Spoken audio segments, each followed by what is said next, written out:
li ma bëgg a wax moom moo di li xew ci réew mi jéggi na dayoo ñëpp gis nañu ni ñu këppatalee Ousmane Sonko ci ay tuuma yoo xam ne que gone sax bu fekkee ne que day tuuma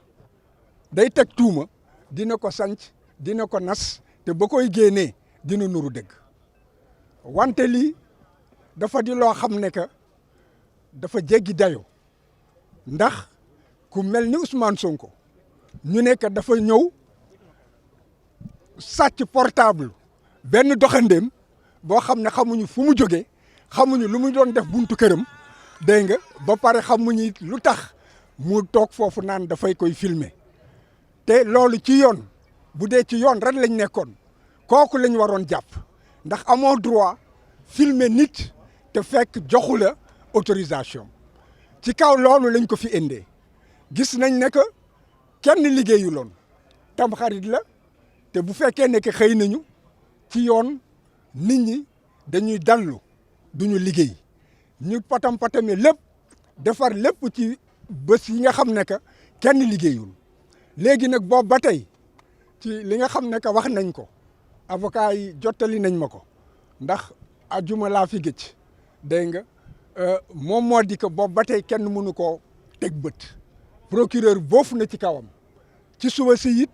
war na dem janoog juge bi war nañu wax ak moom war nañ ko préparer war na mën a xam bu demee lan la fay fekk war na xam bu fekkee ne dem na naka lay tontoo ak sañ-sañ yi nga xam ne ak àq ak yelleef yi nga xam ne que doomu aadama daf koo am bu fekkee ne que dañ ko topp ci yoon te mu janoog enquêteur wala mu janoog juge d'instruction nee na moo lànk moom moo carré loolu dafa wane ne que fi mu ne mbir mi doole la ñuy jaay mbir mi complot bi ñu doon wax ne que complot la boo xam ne que dafa lalu nit ñi di ko weddi léegi am nañu firnde ne que complot la complot boo xam ne que pour que moom ci boppam sax mu mën a maanaam wax ay mën a topp ay àqam ñu jox ko ay yelleefam loolu lépp dañ cee boof léegi nag loolu laa bëggoon addina bi yëpp yëg ko man gis naa ko wante amul benn sañ-sañ ne que man rek maa ko war a gis ñëw naa fekk naa ko bureau nee naa ko munoo ma tere gis sama client mu ne ma demal ma ne ko bu fekkee ne que dem naa dégg nga dinaa ko gis dinaa wax ak moom ba ma ñëwee ba may dem benn avocat nekk fa woon benn avocat moom moo ma toppoon avocat bi di wax ak moom ma génn bàyyi leen fa ñëw gis Ousmane ne ko mbir mi nii la tëddee léegi nag man rek du ma sa avocat man rek munu ma laa gis il faut que ñëpp gis ak yow gisanteeg yow loolu laa la doon yëgal si léegi nag maa ngi koy tas ci xabaar yi addina bi yëpp xam ne que procureur li muy doxale tegu ko fenn te li mu def du yoon ñun ñëpp ñun nga war a toogandoo sottanteeg ñun xalaat ñu xam naka la ñu bu fekkee ne dem nañu kii bañ a jaar fii man ma jaar fële ma dem ba jaar feneen mu yàq sa défense mu ne ma loolu ànd naa ci kon boog demal looloo tax ma ñëw mu ngi foofu nag di liir alxuraanam mu ngi tey mu ngi ànd ak gëm yàlla mu ngi ànd ak Pastef tey la gën a dëgër tey la gën a taxaw ci li nga xam ne que looloo ko yëkkati mu di askanu Sénégal loolu laa xabaar boobu laa amul lu ma fiy tas. 11 heures. Parce que je suis souffrant te je vais juste faire une petite déclaration. Bon, kon je ne répondrai pas à une autre question. C'est simplement une information.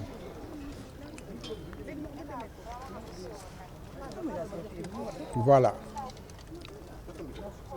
Nous sommes dans une situation de non-droit. Tout le monde sait que le leader du PASTEF, Ousmane Sonko, notre client, a été encore une fois enlevé de chez lui avec une brutalité inouïe, indigne d'un état de droit.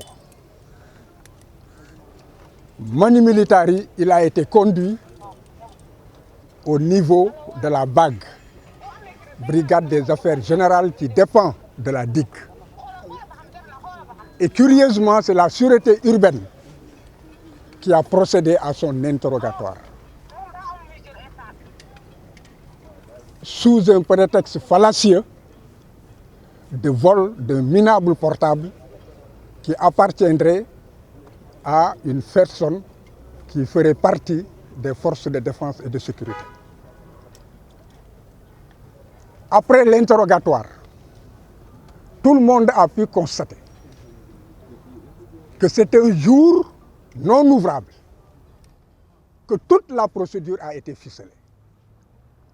Et lorsqu'on parle de complot d'État,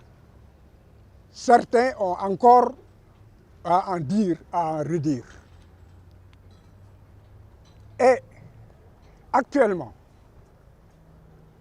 le procureur de la République a empêché les avocats de le voir. Et on se demande au nom de quel droit il le fait.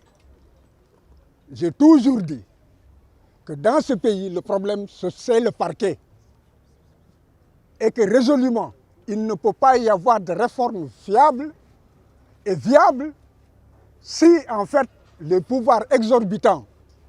que le parquet utilise abusivement ne sont pas en fait remis en cause. Il est vrai que j'ai réussi à le voir. Il est serein. Il est en train de lire son Coran tranquillement. Et je l'ai fait comprendre que si je peux le voir, il n'en est pas ainsi pour les autres. Donc il n'est pas question que je reste avec lui et que je vais demander aux avocats présents de me suivre pour qu'on porte cette anomalie et cette violation encore des droits de la défense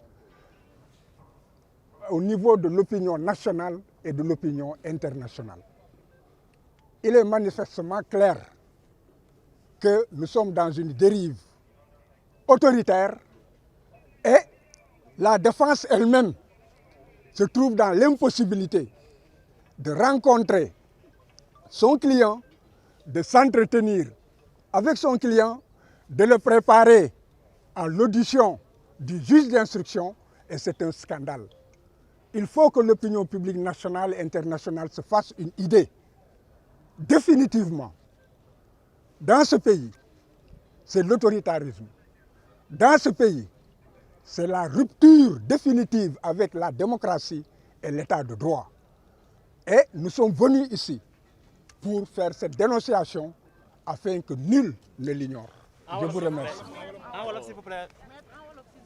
salaamaaleykum wa rahmatullahi taala wa barakaatu yéen waa réew mi yéen waa mbokki àdduna ginaar ba gisee kiy taxani bàyyi kay bojj yaakaar naa daa xamul fa mu jëm xéewal ñëw na ngi ñu war koo laawale képp kuy doomu aadama nekk ci partout dans le Sénégal ak le monde entier lan moo ñëw xéewal goo xam ne kan moo koy indi cheikh bi yéen ñi nga xam ne yéen am feebaru tànk yi métti yéen ñi nga xam ne yéen feebaru bopp yi métti yéen ñi nga xam ne yéen ay mag ñi nga xam ne tey ak ay ndaw yoo xam sax dañoo am feebar di tuur ndox tey ku ñëw cheikh bi fat la faj la ci lu gaaw loo xam ne yaakaar naa ni preuve lay laaj bi ci des mooy yéen ñi nga xam ne yéen utilisé woo wàllu drogue ñi nga xam ne jëm ci cigarette lu jëm ci wàllu yamba lu jëm ci wàllu képp kuy drogue rek soo ñëwee cheikh bi jindi ko ci lu gaaw bi ci des nag te gën a jaaxal nit ñi nag mooy ku nu sàcc ci lu matul ñaar fukki fan boo ñëwee cheikh bi feeñal la sax sàcc ci cheikh bi wër na réew mi juróom-ñaar waaye kenn du cheikh bi lu jëm ci wàllu bopp bi métti tànk yi métti wàllu sàcc ak wàllu mag muy tuur ndox ak xale bi tuur ndox ak lépp loo xam ne rek wàllu cat ak làmmiñ la boo ñëwee ci cheikh bi fat la te comme fat doo fanaan bidee jëlal numéro téléphone bii nga xam ne moom la cheikh bi di laabiré gars yu baax yi muy 77 090 15 10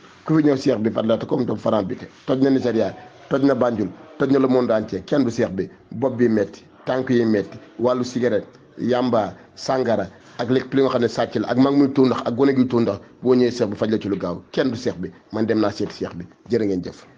TapTap Send mooy application bi tax nga mën a yónnee ak jot xaalis bitim réew ba Sénégal li ci neex mooy 2 euros dong ngay fay ca bitim réew ak lu xaalis bi mën a toll soo nekkee Canada États-Unis wala Angleterre doo fay dara yomb na te gaaw na ci saa si nga jot message bi sa téléphone ay yow li neex na di alors lan ngay xaar mën nga télécharger application bi ci Play Store ou Apple Store ci saa si nga daal di mën a yónnee